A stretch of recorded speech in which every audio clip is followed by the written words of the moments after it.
আজকে সূরা বাকারার ৪৯ নম্বর আয়াত থেকে ৫৩ নম্বর আয়াতে শরীফ পাঠ করা হয়েছে। ৫টি আয়াতে শরীফ পাঠ করা হয়েছে। এই ৫টি আয়াত সবগুলোই হলো হযরত মূসা আলাইহিস সালাতু ওয়াস সালামের এবং তার উম্মতের, এক কথায় বনি ইসরাঈলদের ক্ষেত্রে নাজিল হয়েছে। তো আজকে আমরা এই আয়াতগুলোর প্রথমে তো অনুবাদ শুনব।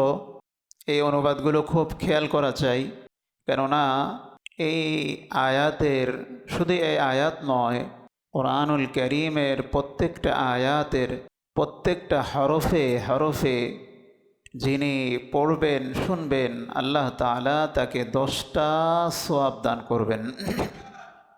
এখানে যদি এই 5 আয়াতের মধ্যে কমপক্ষে 200 হরফ আছে, অক্ষর, হরফ মানে কি অক্ষর আছে, এই এক একটা অক্ষরে আল্লাহ তাআলা 10 গুণ সওয়াব দান করবেন।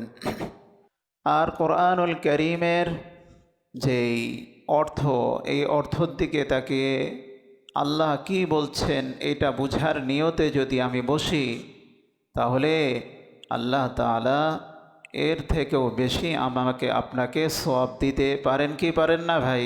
পারেন। তো শুনি, অল্প সময় মনোযোগ দিয়ে শোনার চেষ্টা করি। যেহেতু কোরআনুল কারীম হলো সাগর, তাই না? আমরা চিন্তা করছি বাকারা একটা পাড়া হয়ে গেলে, 100 আয়াত হয়ে গেলে আমরা সূরা তওবার বিষয়টা নিয়ে আলোচনা করব। সূরা তওবা যেহেতু কবে শেষ হয়ে জানা নাই, এরকম করে কেন? তো কবে শেষ হয় জানা নাই, তো এই জন্য এই আমাদের বিবেরিয়ার মুফাসসির হুজুর ছিলেন, মুফাসসির সাহেব, ওনার নাম ছিল আল্লামা সিরাজুল হক সাহেব। ওনারা মানুষ মুফাসসির হুজুর বলতেন। কি হুজুর ভাই? মুফাসসির হুজুর। উনি সদরের, বাঞ্ছারামপুরের না, সদরের। তো এই হুজুর উনি প্রত্যেক দিন তো না, সপ্তাহে একদিন আর রমজানে তারাবির পড়ে, প্রত্যেক রমজানে তারাবির পড়ে 2.5 ঘন্টা তাফসীর করতেন। তো এই তাফসীর করতে গিয়ে ওনার 35 বছর লেগেছে। কত বছর? ওনার তাফসীরও বের হয়েছে, যে তাফসীরের নাম হইল তাফসীর সিরাজি। সেই যুগে তো রেকর্ড ফ্যাকটের বালাই ছিল না, লিখতো মানুষ, অনুলিখন করত। অনুলিখন মানে কথা বলার সাথে সাথেই এগুলো কলম দ্বারা ছাত্ররা লিখতেন। তো যাই হোক, এই তাফসীর বিশাল একটা বিষয়। আল্লাহ পাক যেন শেষ করার তৌফিক দান করে, সকলে বলেন আমিন। তো সময় যেহেতু অল্প, আমরা আয়াতের অর্থগুলো দেখছি। আল্লাহ পাক বলছেন, দেখেন, وَإِذْ نَجَّيْنَاكُمْ مِنْ آلِ فِرْعَوْنَ, স্মরণ করো, ইদ মানে স্মরণ করা, নাজ্জাইনাকুম আল্লাহ বলছেন লক্ষ্য করে বনি ইসরাঈলদেরকে, ইহুদিদেরকে লক্ষ্য করে আল্লাহ বলছেন, ইদ নাজ্জাইনাকুম, স্মরণ করো আমি যখন তোমাদেরকে মুক্তি দিয়েছিলাম। কার থেকে মুক্তি দিয়েছিলাম? মিন আলি ফিরআউনা, ফেরাউনের সভাসদ বা ফেরাউনের বংশধরদের থেকে। তারা কি করত? ইয়াসুমুনা সুআল আযাব, তারা তোমাদেরকে কঠোর শাস্তি দিত। আর কি করত? ইউযাব্বিহুনা আবনাআকুম, তোমাদের ছেলে সন্তানদেরকে হত্যা করত। ওয়াস্তাহইয়ুনা নিসাআকুম, তোমাদের মেয়েদেরকে জীবিত রাখত। ওয়াফি যালিকুম বালাউম মির রাব্বিকুম আযীম, এটা তোমাদের প্রতিপালকের পক্ষ থেকে বড় একটা সংকট ছিল। কি ছিল? বড় একটা সংকট। 1 নম্বর কথা বনি ইসরাঈলদেরকে স্মরণ করায় দিলেন। 2 নম্বর, وَإِذْ فَرَقْنَا بِكُمُ الْبَحْرَ فَأَنْجَيْنَاكُمْ وَأَغْرَقْنَا آلَ فِرْعَوْنَ وَأَنْتُمْ تَنْظُرُونَ, স্মরণ করো বনি ইসরাঈলদেরকে 2 নম্বর নেয়ামত আল্লাহ পাক দিয়েছিলেন। ফারাকনা, স্মরণ করো যখন আমি তোমাদেরকে সমুদ্রকে বিদীর্ণ করে দিয়েছিলাম। ওই যে মুসা আলাইহিস সালাতু ওয়াস সালাম যখন রওনা হলেন, বিকুমুল বাহরা, তোমাদের জন্য সমুদ্রের মধ্যে আমি আল্লাহ রাস্তা করে দিয়েছিলাম, ঢেউয়ের মধ্যে। সুবহানাল্লাহ বলেন। ফাআনজাইনাকুম, আমি তোমাদেরকে মুক্তি দিয়েছিলাম। ওয়া আগরাকনা আলা ফিরআউন, ফিরআউন এবং তার সভাসদ, তার সৈন্যবাহিনীকে ডুবিয়ে মেরেছিলাম। ওয়া আনতুম তানজুরুন, তোমরা এমত অবস্থায় চোখে দেখতেছিলে। তোমাদেরকে আল্লাহ তাআলা তোমাদেরকে আল্লাহ তাআলা তোমাদেরকে আল্লাহ তাআলা কি করতেছিলেন? আওয়াজ কমায় দাও, লাগবে না এটা। তোমাদেরকে আল্লাহ তাআলা এই যে সমুদ্রের মধ্যে রাস্তা করে দিচ্ছিলেন, আর পিছনে ওরা যে মরে পড়ছিল, ওরা যে ডুবে যাচ্ছিল, এটা তোমরা দেখতেছিলে। তোমরা কি করতেছিলে ভাই? দেখতেছিলে। 2 নম্বর নিয়ামত। 3 নম্বর নিয়ামত, وَإِذْ وَعَدْنَا مُوسَى 40 লাইলা, স্মরণ করো যখন আমি মূসাকে বলেছিলাম 40 লাইলা, মূসা তোমরা আমার কাছে চলে আসো। মানে হজরত মূসাকে আল্লাহ তাআলা ডাকলেন। প্রথমে ডাকলেন 30 দিনের জন্য। এরপরে পাহাড়ের মধ্যে যাওয়ার পরে আরও 10 দিন, মোট কয়দিন হলো? 40 দিন। এই 40 দিনে ডাকলেন। সেইখানে মূসাকে নবুয়তি দান করলেন, তাওরাত নামক কিতাব দান করলেন। কিন্তু তোমাদের কিছু মানুষ, এরা কি করলো? সুম্মাত্তাখাযতুমুল ইজলা মিন বাদিহি, মূসা আলাইহিস সালাম আল্লাহ তাআলার কাছে যাওয়ার পরে একদল তোমরা গোবৎসের পূজা করেছিলে। গোবৎস বুঝুন তো? আরে বাছুর। গোবৎস মানে কি? গরুর বাছুর। কিসের বাছুর? গরুর বাছুর। ওয়ান্তুম যালিমুন, তোমরা অবস্থায় জালিম ছিলে। এরপরে সুম্মা আফাওনা আনকুম মিন বাদি যালিক, এত কিছুর পরও আমি আল্লাহ তোমাদেরকে মাফ করে দিলাম। লাআল্লাকুম তাশকুরুন, যাতে করে তোমরা কৃতজ্ঞতাশীল হও। এরপরে আবার বলতেছেন 53 নম্বর আয়াত, وَإِذْ آتَيْنَا مُوسَى الْكِتَابَ وَالْفُرْقَانَ, মূসাকে আমি আল্লাহ দান করলাম কিতাব অর্থাৎ ফুরকান দান করলাম। লাআল্লাকুম তাহতাদুন, যাতে করে তোমরা হেদায়েত প্রাপ্ত হও। এইখানে বনি ইসরাইলের এই 49 নম্বর আয়াত থেকে নিয়ে 53 নম্বর আয়াত পর্যন্ত আল্লাহ তাআলা বনি ইসরাইলদেরকে নিয়ামত এবং দান করেছেন। এই বিষয়ে কি করলেন? আল্লাহ তাআলা বললেন। বলে কেন বললেন? কেননা রসুল করিম সাল্লাল্লাহু আলাইহি ওয়াসাল্লামের নবুয়তের এবং নবুয়তের নবী হওয়ার জিন্দেগির সবচেয়ে বেশি বিরোধিতা রসুল নবুয়ত হওয়া থেকে নিয়ে একেবারে কিয়ামত হওয়া পর্যন্ত, দাজ্জালের খতম করা পর্যন্ত যারা সবচেয়ে বেশি মুসলমানদের শত্রুতামি করবে তারা হলো ইহুদি। তারা কারা? ইহুদি। ইহুদি এবং মূর্তি পূজক। কারা ভাই? ইহুদি এবং মূর্তি পূজক। মূর্তি পূজক কারা? হিন্দু, মুশরিকরা আর কি, সেটার মধ্যে হিন্দু উল্লেখযোগ্য। তো এই জন্য এক দলের কথা উল্লেখ করলেন, তাদেরকে বিভিন্ন যে নেয়ামত দিলেন সেই বিষয় উল্লেখ করলেন। তো এখন প্রথম নেয়ামত কি? প্রথম নেয়ামত হইল তাদেরকে ফেরাউন কি করল? বিশেষ যে কষ্ট দিত, এই কষ্ট থেকে তাদেরকে নাজাত দিলেন। কিভাবে? লম্বা সময়। তাহলে ফেরাউনের শাসন কত বছর হয়েছিল? ফেরাউন কোনো ব্যক্তির নাম নয়। ফেরাউন হলো তৎকালীন যুগে এই মিশরের যারাই প্রেসিডেন্ট হতেন, বাদশাহ হতেন, তাদের নাম হইল কি? যেমন ব্রিটেনের নাম কি জানি? এলিজাবেথ মরে গেছে, এখন শাসক কে? ওনার ছেলে, তাই না? ওনার ছেলে প্রিন্স চার্লস মনে হয় এখন বর্তমানে বাদশাহ। তো চার্লসই তো, হ্যাঁ। তো এখন তো সেই ফেরাউন কোনো ব্যক্তির নাম নয়, বলে হজরত ইউসুফের পর থেকে নিয়ে মিশরের যারা প্রেসিডেন্ট হতো, বাদশাহী হতো, তাদেরকে কি বলা হইতো? ফেরাউন। কি বলা হইতো? ফেরাউন। আচ্ছা বলেন তো, ফেরাউন একটা গালির নাম না বর্তমানে? কে নাম? গালি।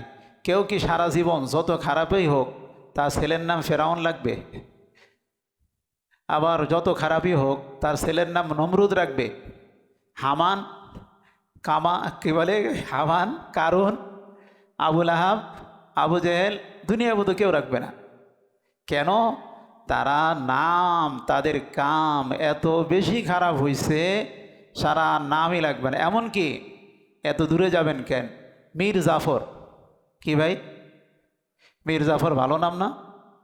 মীর জাফর মানে, মীর মানে হইল বাদশাহ, জাফর মানে হলো তো জাফর। তাহলে মীর জাফর আমাদের দেশে কেউ রাখে? কেন রাখে না? তাহলে মীর জাফর কোনো একজন ব্র্যান্ড হয়ে গেছে, ব্র্যান্ড মানে এটা হলো বিশ্বাসঘাতকের জন্য একটা ব্র্যান্ড হয়ে গেছে। তো যাই হোক, তো ফেরাউন কোনো ব্যক্তির নাম নয়। তো মূসার যুগে যে ফেরাউন ছিল, সেই ফেরাউনের আবার একটা কাহিনীও আছে। কাহিনী সত্য না মিথ্যা জানি না, তাফসীরে কুরতুবীর মধ্যে লিখছে। মূসার যুগে যে ফেরাউনকে ফেরাউন বানিয়েছে কে জানেন? ফেরাউনকে ফেরাউন বানিয়েছে হলো জুলুম। কি বানিয়েছে ভাই? জুলুম। মূসার যুগে যে ফেরাউন ছিল, এই ফেরাউনের নাম ছিল রাইয়ান ইবনুল ওয়ালিদ। কি নাম ছিল ভাই? অথবা কেউ বলেন ওনার নাম ছিল দ্বিতীয় রমেসিস। কি? দ্বিতীয় রমেসিস। তো সে নাকি একদিন, সে ছিল অন্য বংশের, সে নাকি কি করলো, একদিন এক এলাকায় আসলো ওই মিশরে। আসার পরে চিন্তা করলো কি করবো, একটা ব্যবসা শুরু করলো। কি ব্যবসা? এই তরমুজ কিনলো, কিছু তরমুজ কিনে সে বাজারে নেওয়া শুরু করলো। বাজারে যখন যাওয়া শুরু করলো, একজন সৈন্য এসে কইতেছে, রে এটা কিরে? ও তরমুজ কে দে, এটা কিরে? তরমুজ দে। যাইতে যাইতে বাজারে যাইতে যাইতে সব তরমুজ শেষ। এখন চিন্তা করলো, কিরে ভাই, ভাই পয়সা দিবেন না? ওটা পয়সা, ওটা। এবারে চিন্তা করলো, হায় হায়, এনে দেখা যায় ঝুলেমেরি রাজত্ব, কি করা? এখন হে চিন্তা করলো, না রে, এ তো বাটপারি করে খাইতে হবে, যে বাটপারি করতে পারে এই বেলা। এখন সে বড় কবরস্থানের সামনে একটা চেয়ার নিয়ে বসছে। বৈশা যেই দাফন করতে আসে তার থেকে কি নেয়? 1 টাকা করে নেয়, 1 দিনার করে নেয়। আর যদি বড় সড়ো দেখে, যদি জগজামকসহ আসতেছে, তাদের থেকে 10 দিনার যা পারে তা নেয়। এইভাবে একদিন বাদশার এক মন্ত্রী মারা গেল। তো এখন সকলেই আসছে, বাদশাহ মহাশয় আসছে দাফনের জন্য। এখন আসার পরে এবারে কয় নাই, অনুমতি নাই। তো কেন অনুমতি নাই? এখানে ঢুকতে হইলে আপনারা 20 দিনার দিতে হবে আমাকে। বলে কেন? তোমাকে এখানে কে নিযুক্ত করছে? বাদশাহ কইতেছে, আমার বাদশাহ নিযুক্ত করছে। তোমার বাদশাহ নিযুক্ত করছে? বলে কয় তাহলে কি করতে নিযুক্ত করছে? যেই যাবে তাকে 40 দিনার 20 দিনার দিতে হবে। তাহলে বাদশাকে, আচ্ছা ঠিক আছে, যেহেতু একটা শোকের মধ্যে আছে, কিছু করে 20 দিনার দিয়ে দাও। গেছে দাফন করার পরে এখন হেরে ডাকে নিছে, কিরে তুই মিথ্যা কথা বলি কে? তোরা আমি না বাদশাহ ছিলাম, তোরে কে নিযুক্ত করলো? বাদশাহ মহারাজ, আপনি নিযুক্ত করাননি কথা ঠিক, কিন্তু এখানে দেখতেছি সব খালি বাটপার আর বাটপার, বাটপার আর বাটপার, যে যেমনে পারে খায়, যে যেমনে পারে নিজের উদ্দেশ্য হাসিল করে নেয়। এখন আমি আর কি করবো? আমি এটা জীবনযাপনের জন্য বাধ্য হয়ে এটা অবলম্বন করেছি। বাদশাহ বলেন, তাই নাকি? বলো, আচ্ছা তুই আমার এখানে থাক। আস্তে আস্তে থাকতে থাকতে একটু ভাল লাগছে, বুদ্ধিমান তো, বুদ্ধি হইতে বাদশাহের মেয়েরে বিয়ে দিছে। মেয়ে দেওয়ার পরে বাদশার মৃত্যুর পরে কি হয়ে গেছে? বাদশাহ হয়ে গেছে মিশরে। তার নাম হলো ফেরাউন। তার নাম কি ভাই? ফেরাউন, দ্বিতীয় রমেসিস। এই দ্বিতীয় রমেসিস এবং তার পূর্বে থেকেই বনি ইসরাইল মূলত হইল হজরত ইউসুফের বংশধর, ইয়াকুবের বংশধর। কার বংশধর? ইয়াকুবের বংশধর। তো তারা তো প্রথমে ছিল হজরত ইয়াকুব নবী বাস, আমরা গজল কই না, ইয়াকুব নবী বাস করিতেন কেনানে, মনে নাই? ওই কেনানে বাস করতেন। সেখানে এসে হজরত ইউসুফ আলাইহিসসালাম মিশরের গভর্নর হলেন, এরপরে বাদশাহ হলেন। বাদশাহ হওয়ার পরে ওনারা সেইখানেই কী করলেন, অবস্থান করলেন। ইয়াকুবের মৃত্যু হলো, ইউসুফ আলাইহিসসালামের মৃত্যু হলো। এরপরে কয়েকজন ওনারা ভালোই ছিল, পরবর্তীতে বনি ইসরাইল নিজের কামকে ভুলে গেল। আসল কামকে যখন ভুলে গেল, ভুলে যাওয়ার পরে তাদেরকে আল্লাহ তাআলা আযাব স্বরূপ ফেরাউনকে, কিপ্তি বংশকে আল্লাহ তাআলা চাপিয়ে দিলেন। এই কিপ্তি বংশ একেবারে অনেক বছর ধরে, অনেক বছর বলতে কত বছর এটা স্পষ্ট উল্লেখ নেই, বাকি বাইবেলের বর্ণনা অনুসারে 800 বছর রাজত্ব করেছে। কত বছর? এটা বাইবেলের বর্ণনা, নির্দিষ্ট কোনো উল্লেখ নেই, বাকি বাইবেলের বর্ণনা হলো 800 বছর উল্লেখ করেছে। তো এইটা হলো কথা। এবং ফেরাউন যেটা মিশরের এই মূসার যুগে যেই ফেরাউন ছিল, সেই ফেরাউনের ক্ষেত্রে তো এই কথাও বলা হয়, এটা কিন্তু তাফসীরে করি বর্ণনা বলা হয়, এর কোনো ভিত্তি নাই। এরপরও এই কথা বলে যে ফেরাউন নাকি 400 বছর রাজত্ব করেছে। কত বছর? 400 বছর। এই 400 বছরের মধ্যে বলে তার মাথা ব্যথাও হয়নি, জ্বরও হয়নি, কিছু হয়নি। সুবহানাল্লাহ কইবেন না সাড়ে সুবহানাল্লাহ কইবেন? তো এই ফেরাউন সে নাকি একদিন স্বপ্ন দেখেছে, এই কথাটা আসছে। কি স্বপ্ন দেখলো? যে সে শুয়ে রয়েছে, ঘুমায় রয়েছে, হঠাৎ করে একটা আগুন বের হইল, এত বড় আগুন। আগুন বের হয়ে বনে ইসরাইলদেরকে কিছু করে না, যারা কিপ্তি এদেরকে খেয়ে ফেলতেছে। তে ফেরাউন তার যেই সমস্ত জ্যোতিষী ছিল এদেরকে বলল, আচ্ছা আমি যে স্বপ্ন দেখলাম, এই স্বপ্নর কি মিনিং হতে পারে, এই স্বপ্নর কি অর্থ হইতে পারে, বলবে কি? বলে, বাদশাহ মহারাজ কি দেখেছেন? বলে, দেখলাম একটা আগুন বিশাল এসে সমস্ত ব্যক্তিদেরকে খেয়ে ফেলতেছে, আবার কিন্তু বনি ইসরাইলকে খাইতেছে না। একটা স্বপ্ন। আবার কেউ বললেন যে এমন একটা দেখলেন, বাচ্চা দেখলেন, যেই বাচ্চা মিশরের রাজত্বকে নিয়ে নিয়েছে আর আমাদেরকে কোথায় কোথায় জানি ধ্বংস করে দিয়েছে। কি দেখলাম এটা? তাদের গণকরা বলল, বাদশাহ মহারাজ, আপনার হতে পারে বনে ইসরাইলি বংশের মধ্যে এমন একটা সন্তান জন্ম নিবে, যেই সন্তানটা আপনার হাতে আপনার রাজত্বকে ধ্বংস করে দিবে।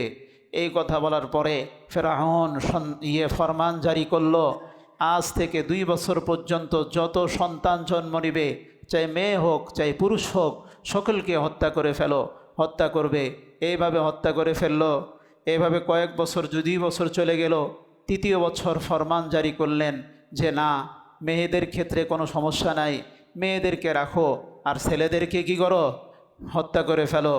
এইভাবে 2 বছর চলার পরে 4র্থ 5ম বছর যায় বলতেছে যে না রে, এটা হবে না। তার কাছে বড় বড় মন্ত্রীরা এসে বলতেছে, শায়েখ, হজরত, জানাবে ওয়ালা, এভাবে যদি বাচ্চাদেরকে হত্যা করে শুরু করেন, তাহলে আমরা খাদেম পামু কই? হেরা বনে ইসরাইলদেরকে খাদেম হিসেবে রাখতো, খাদেম পামু কই? তো তখন এই মূসার ভাই হজরত হারুন আলাইহিসসালাম জন্ম নিয়েছে। কোন ভাই? মূসার ভাই হারুন। মূসার ভাই হারুন মূসা থেকে 12 বছরের বড় ছিলেন। কত বছরের বড়? 12 বছরের বড় ছিলেন। তো উনি জন্ম নিলেন। এরপরে এই কয়েক বছর পরে এইভাবে চলতেছিল, খারি পোলাপান মেরালায় 1 বছর মারে 1 বছর মানে না। তো যেই বছর এইভাবে শেষ পর্যন্ত, শেষ বছরের দিকে হজরত মূসা আলাইহিসসালাম কি করলেন? জন্ম নিলেন। তো এই কথাগুলোই আল্লাহ তাআলা 49 নম্বর আয়াতের মধ্যে তুলে ধরছেন যে দেখো, তোমরা স্মরণ করো, আল্লাহ তাআলা তোমাদেরকে এই যে কষ্টকর আযাব, তারা বনে ইসরায়েলদেরকে সারা দিন বিভিন্ন কাজের মধ্যে লিপ্ত রাখত। কাউকে ধান বোনার, গম বোনার কাজে, কাউকে এই কি বলে জাল বোনার কাজে, কাউকে আপনার ওই যে গম পিষানোর কাজে, কাউকে পুকুর খোঁজার কাজে, কাউকে বাড়ি বানানোর কাজে, বিভিন্ন কষ্টকর কাজের মধ্যে ওদেরকে লিপ্ত রাখত, কিন্তু কোনো পয়সা দিত না। কি দিত না? পয়সা দিত না। এটা হলো পুরুষদের। আর মহিলাদেরকে বিভিন্নভাবে এই করতো, এই পা টিপ, মাথা টিপ, চুল দেখ, চুলের দেখ, উকুন দেখ, খপা বানিয়ে দে, এই সবগুলো কি করতো? এগুলো করতো মহিলাদেরকে। কিন্তু কোনো কি দিত না? পয়সা দিত না। কেন? আমরাই তো সম্রাট, আমাদেরকে আবার কি পয়সা দিবি?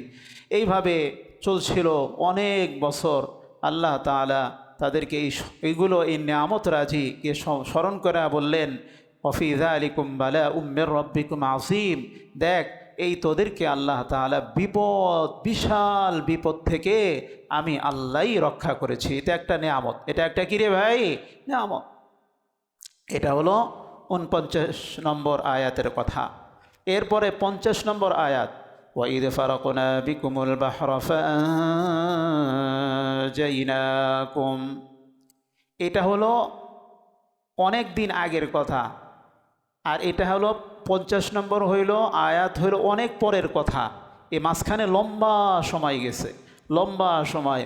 মুসার জন্ম নিয়েছে, এরপরে মুসা আলাইহিসসালাতু ওয়াসসালাম হিজরত করেছে, তার প্রাসাদে ২২ বছর প্রতিপালিত হয়েছে। এরপরে মাদিয়ানে হিজরত করেছে, মাদিয়ানে হিজরত করার পরে তার কাছে দাওয়াত দিছে, জাদুর লাঠি হয়ে গেছে, কত কিছু আছে না? সব কিছু করার পরে সর্বশেষ যখন মুসা আলাইহিসসালাতু ওয়াসসালাম তার বিরুদ্ধে আল্লাহ তাআলা যখন সর্বশেষ তাকে ধরতে চাইলেন, ধরার পরে আল্লাহ তাআলা কি করলেন? মুসা আলাইহিসসালাতু ওয়াসসালাম যখন রওনা দিলেন, তার পিছনে ভোর রাত্রে, তার পিছনে পিছনে হাজার হাজার বনি ইসরাইল চলতেছে। এদিক দিয়ে ফেরাউন জেনে ফেললো, ফেরাউনের গুপ্তচররা জেনে ফেললো, বলতেছে, হায় হায় মহারাজ, কাম তো একটা হয়ে গেছে। বলে, কি কাম? বলে, জায়গা তো সব। কই জায়গা? কত হেদিক দিয়ে জায়গা তো। কই কি করান? ও ধরা শুরু করলো। কেমনে কেমনে যামু? পিছনে পিছনে হেদের পিছনে যাওয়া শুরু করলো। মুসা আলাইহিস সালাম একেবারেই সামনে, সমুদ্রের সামনে, বিশাল সমুদ্র, সমুদ্রের ঢেউ মোচ এইদিকে পড়তেছে। মুসা আলাইহিসসালাতু ওয়াসসালাম আবার রাস্তাও হারিয়ে ফেলছে। কি হারিয়ে ফেলছে? রাস্তাও হারিয়ে ফেলছে। ভোর রাত্রে সফর তো, রাস্তাও হারিয়ে ফেলছে। যাইতে হইব নীল নদের দিক, দেখেছে লোহিত সাগরের দিক।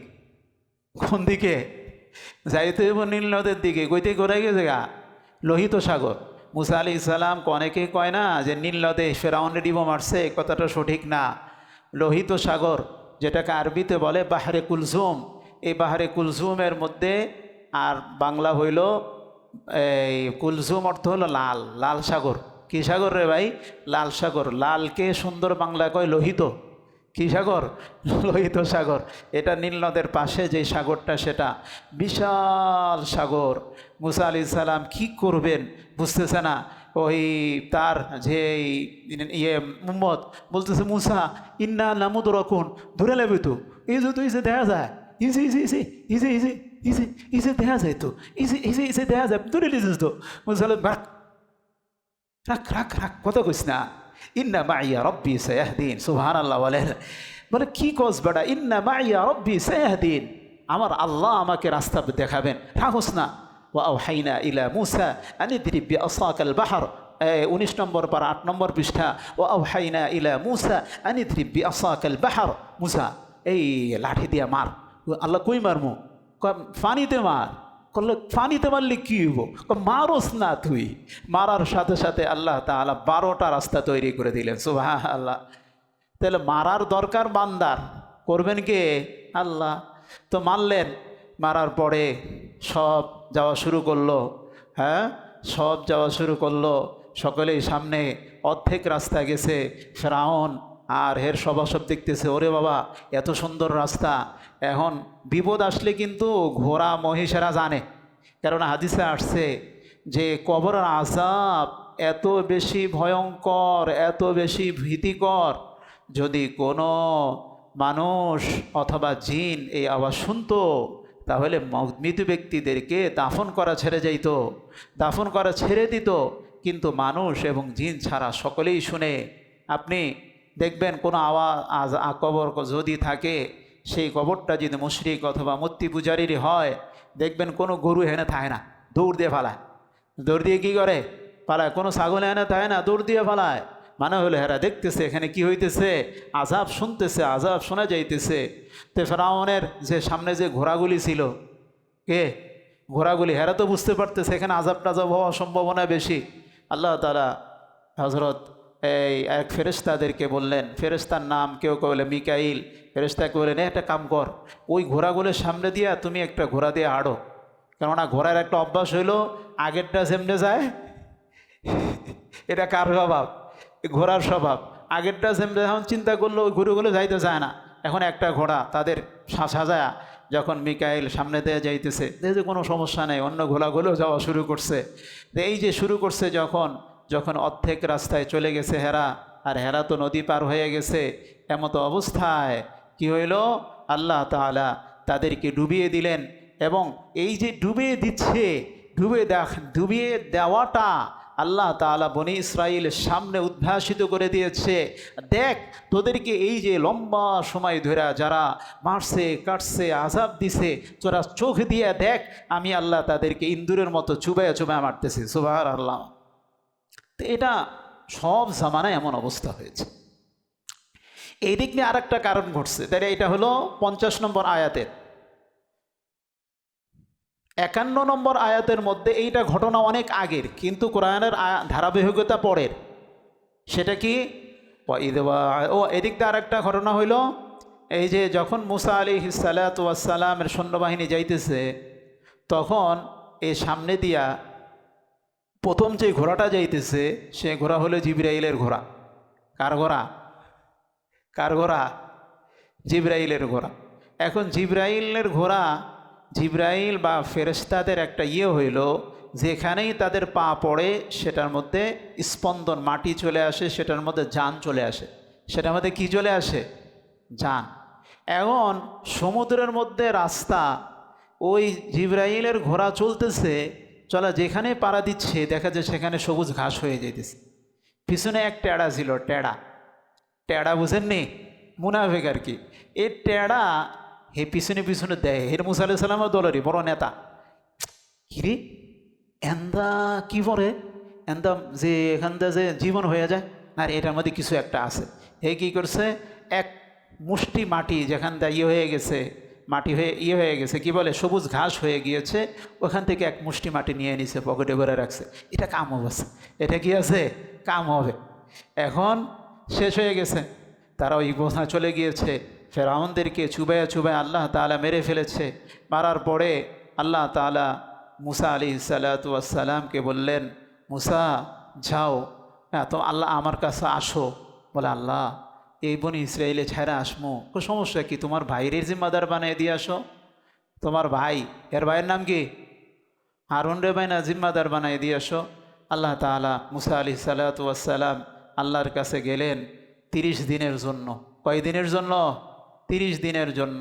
30 দিনে যখন গেলেন, যাওয়ার পরে আবার বলেন আওয়াল মুসা আরও 10 দিন থাকো। কয়দিন তাও, আরও 10 দিন। এই 10 দিন, 30 দিন আর 10-এ কত হইল, 40 দিন। এর নাম হলো এক চিল্লা। 40 দিন মানে কি কয় না, 40 দিন মানে কি, ফার্সিতে কয় এক চিল্লা, ফার্সিতে কি কয়, এক চিল্লা কয়। তো 40 দিন সেখানে থাকলেন। থাকার পরে এদিক দিয়ে কান ঘটে গেছে, ওই যে যেই মানুষটা এক খোপ মাটি নিয়ে নিয়ে গেছিল না, হে আবার একটা কাম করছে। কি কাম, হে কাম করলো হইল, এই বনি ইসরায়েলের যেই সব অনেক মহিলারা ওই ইয়েদের থেকে, ফেরাউনদের যেই সমস্ত মহিলা ছিল তাদের থেকে অনেক স্বর্ণ এগুলো ধার নিয়েছিল। কি নিয়েছিল, ধার।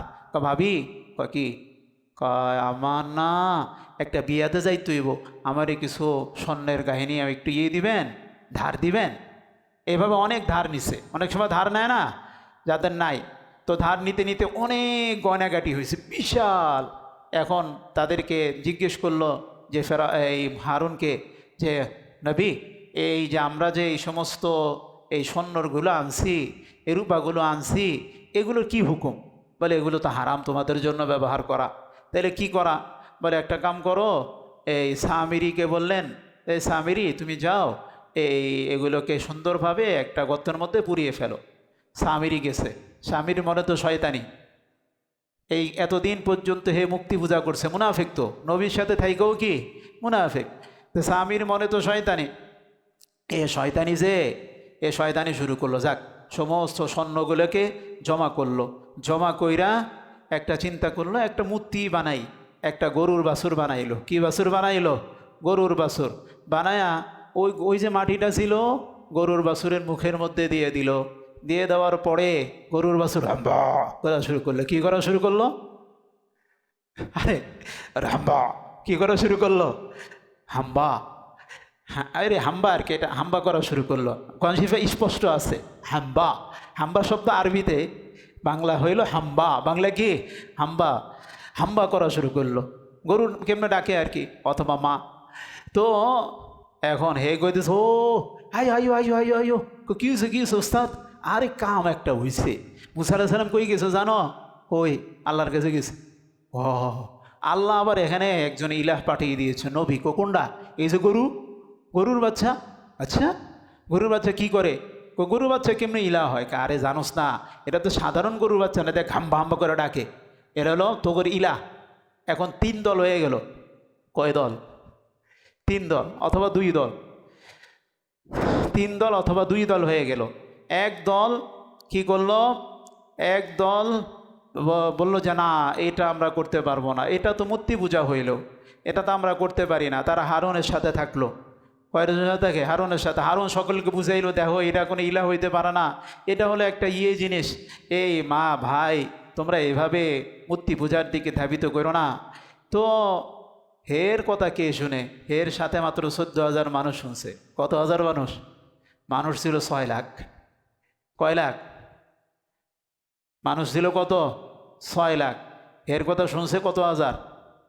বাকি সব শুনে নেই, মূর্তি পূজায় লিপ্ত হয়ে গেছে।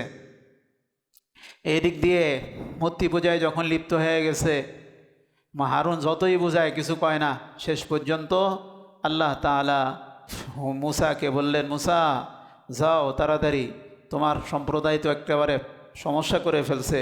মুসা আলাইহিস সালাতু ওয়াস সালাম এই বিশাল বিশাল উটের মধ্যে বহন কইরা তাওরাতের কপি নিয়ে আসলেন। বিশাল বিশাল উট, এর মধ্যে 7-8টা উটের মধ্যে বহন কইরা তাওরাতের কপি নিয়ে আসলেন।